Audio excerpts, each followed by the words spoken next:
অস্ট্রেলিয়ার বিপক্ষে দ্বিতীয় টেস্টে হেরে গেলেও প্রথম টেস্টের ঐতিহাসিক জয়ে আইসিসি টেস্ট র্যাঙ্কিংয়ের ইতিহাসের নিজেদের সেরা অবস্থানে উঠে এসেছে বাংলাদেশ। ম্যাকাই টেস্টে বাংলাদেশ বাজেভাবে হারলেও ডারউইন টেস্টে অস্ট্রেলিয়াকে হারানোর গর্ব হারিয়ে যায়নি। ঐতিহাসিক সেই জয়ের মূল্য আরেকবার বুঝিয়ে দিল আইসিসি র্যাঙ্কিংও। স্মরণীয় সেই জয়ই বাংলাদেশকে এনে দিল আইসিসি টেস্ট র্যাঙ্কিংয়ের ইতিহাসের নিজেদের সর্বোচ্চ স্থান। টেস্ট ক্রিকেটে ২৬ বছরের পথচলায় প্রথমবার ৬ নম্বরে উঠে এলে বাংলাদেশ। টেস্ট র্যাঙ্কিংয়ের শীর্ষ দলের বিপক্ষে ডারউইনে জয়ের পরই ছয়ে ওঠা নিশ্চিত হয়ে গিয়েছিল বাংলাদেশের। সিরিজ শেষে আনুষ্ঠানিক হালনাগাদে মিলেছে সেটির নিশ্চয়তা। বাংলাদেশের আগের সেরা অবস্থান ছিল ৭। গত মে মাসে পাকিস্তানকে হোয়াইট ওয়াশ করে ওই অবস্থানে পৌঁছেছিল তারা।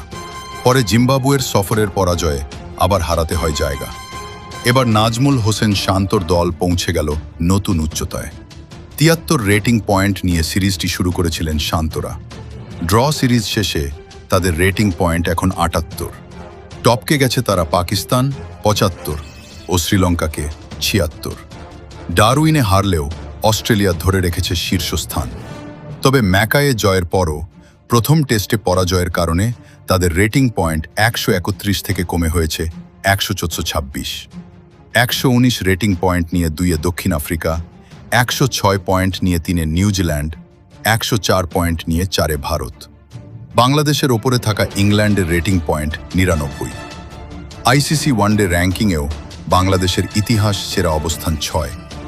২০১৭ সালের মে মাসে প্রথমবার ওই উচ্চতা স্পর্শ করেছিল সেই সময়ের মাশরাফি বিন মুর্তজার দল।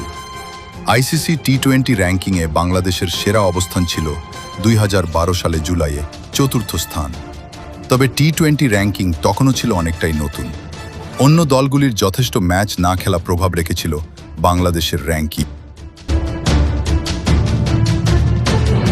মোহাম্মদ মোরাদ, ক্রিক টাইম 2NT4।